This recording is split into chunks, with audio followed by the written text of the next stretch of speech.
Hello, good morning to all of you. Hello, this is Pravesh Kumar. You are most welcome on my channel. If you are watching our video, it will be my kindly request you will must subscribe our channel and share this video in your group. Today I am going to teach CBSE class 7th chapter geography, chapter number 2 inside the earth. Today we will discuss on various points which will be related to geography, the internal part of the earth and its chapter's name is inside the earth. आज हम लोग CBSE class 7 के geography के chapter number 2 में जिसका नाम है title का इनसाइड द अर्थ, इसी के बारे में आज हम लोग डिस्कस करने वाले हैं. और जैसा कि in previous class we have studied about the outer layer of the earth, but in this chapter we will study about the inside the earth and the internal layer of the earth. If we will discuss the outer layer of the earth, these are known as lithospheres,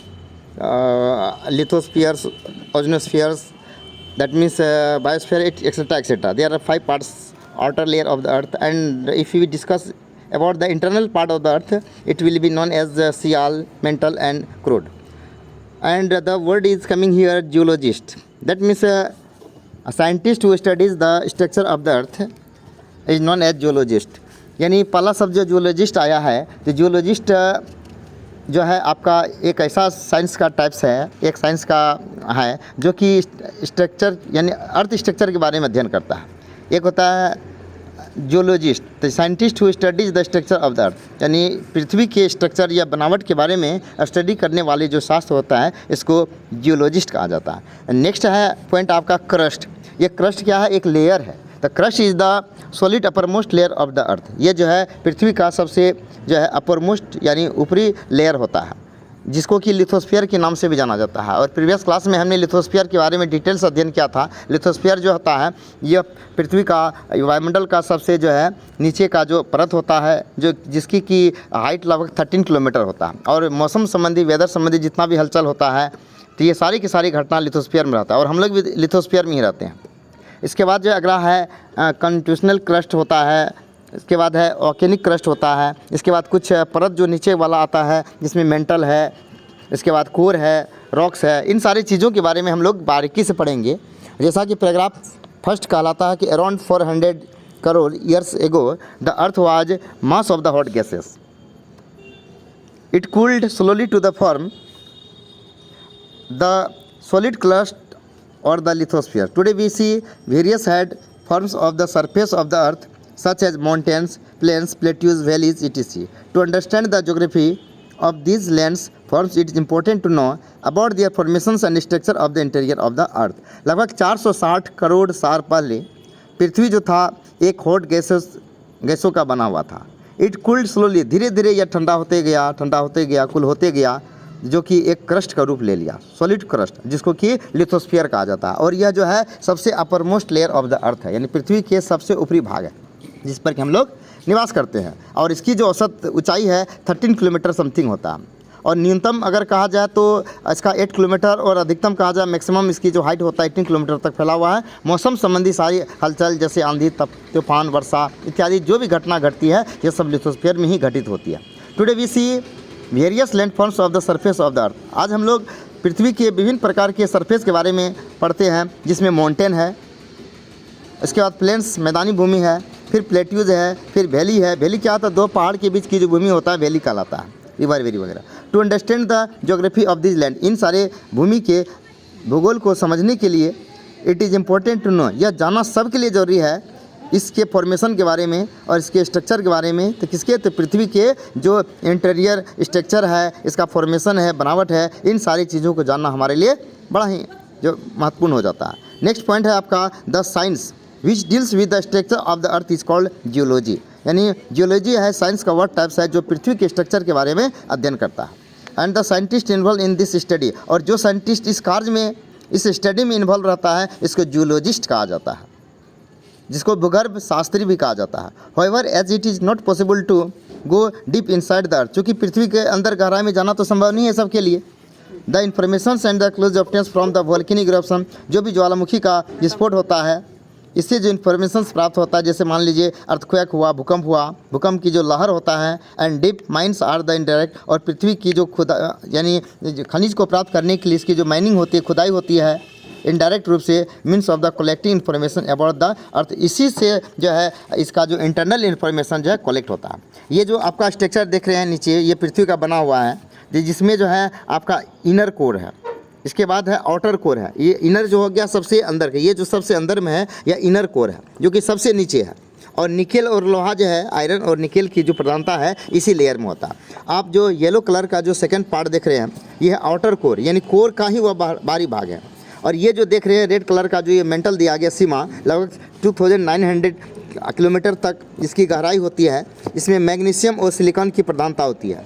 और जो crust जो है सबसे बाहरी है, यह जो है सबसे जो है लगभग बाहरी जो लेयर है वो आपका अंदर का जो है वो उसको क्रस्ट कहा जाता है। और यह जो है 60 किलोमीटर तक इसकी जो है लगभग जो है मोटाई होती है। उसमें एल्युमिनियम और सिलिकॉन की प्रधानता होती है। तो ये सब था यानी इंटीरियर ऑफ द अर्थ, पृथ्वी के अंदर के भाग का बनावट था। नेक्स्ट पॉइंट है आपका, इसमें कहा it is earth gets hotter as we go down, जितना जैसे हम लोग अंदर जाएंगे वैसे वैसे वह पृथ्वी जो है गर्म होते जाएगा। और आपको पता है कि ऊंचाई बढ़ने पर जब ऊपर बढ़ते हैं तो तापमान गिरता है। प्रत्येक 165 मीटर या 300 फीट जाते हैं तो तापमान 1 डिग्री सेल्सियस गिरता है। और नीचे जब जाते हैं तो तापमान बढ़ता है, क्योंकि पृथ्वी के अंदर जो है विभिन्न प्रकार का जो है ज्योग्राफिकल हलचल होता है, जिसके कारण जो है वहाँ तापमान बढ़ जाता है। और भूकंप का जो होता है परिघटना या ज्वालामुखी का जो विस्फोट होता है, उससे भी ज़मीन के अंदर से जो लावा राख होता है वह बाहर निकलने का प्रयास करता है, जिसको हम लोग ज्वालामुखी का नाम देते हैं, वोल्केनो का नाम देते हैं।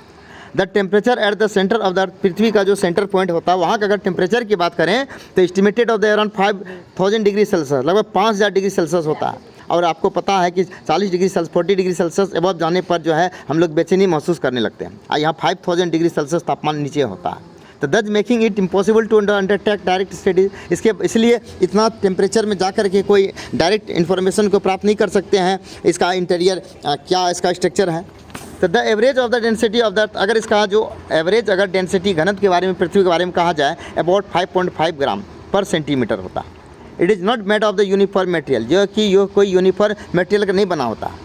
नेक्स्ट आगे कि the material of the inner layer are heavier than that the outer layer, ये जो अंदर का जो इनर लेयर है वो काफ़ी भारी होता है। किससे? तो आउटर लेयर से। आउटर लेयर जो भी पार्ट है उसका कंपेयर अगर हम लोग इनर लेयर से करेंगे तो इनर लेयर का जो लेयर होगा, परत होगा, वो आउटर लेयर से काफ़ी क्या होगा, हैवियर होगा, भारी होगा। The density of the rocks, और ये जो चट्टान की जो डेंसिटी है, घनत्व है, goes on increasing towards the centre of the अर्थ, जैसे जैसे पृथ्वी के सेंटर को बढ़ते हैं इसका जो है बढ़ते जाता है, रॉक्स का जो घनत्व क्या होते जाता है, बढ़ते जाता है। अब आगे है स्ट्रक्चर ऑफ द अर्थ, यानी पृथ्वी का स्ट्रक्चर या बनावट।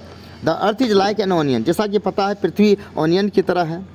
कहीं कहीं आप देखते होंगे कि ऑरेंज की तरह गोल दिखाया जाएगा। इसके बाद है made of the several concentric के layer with the one inside the other, करने का मतलब इसमें बहुत सारे लेयर होता है, हाँ, जो कि विथ इनसाइड द अदर, जो कि अन्य परत जो ज़मीन के अंदर होते हैं, इसके बारे में अध्ययन करता है। तो ये स्ट्रक्चर ऑफ अर्थ हम लोग नेक्स्ट क्लास में देखेंगे। और आज हम लोगों ने जो भी ब्रीफली स्टडी किया है ये जो आपका इनसाइड द अर्थ, तो ये पहला पैराग्राफ हो गया। और नेक्स्ट दिन हम लोग जो है इसके आगे वाला देखेंगे। और I would like to request to all students who are watching this video, if you are studying that means NCERT pattern, so you will also take the help of other textbooks so that you can understand that every part of the earth and you can get detailed knowledge. तो यहाँ से पढ़ने के बाद आप लोग book को अच्छी तरह से स्टडी करें और प्रत्येक पंक्ति को पढ़ें अच्छी तरह से, साथ ही साथ उसके मीनिंग को भी जानने का प्रयास करें।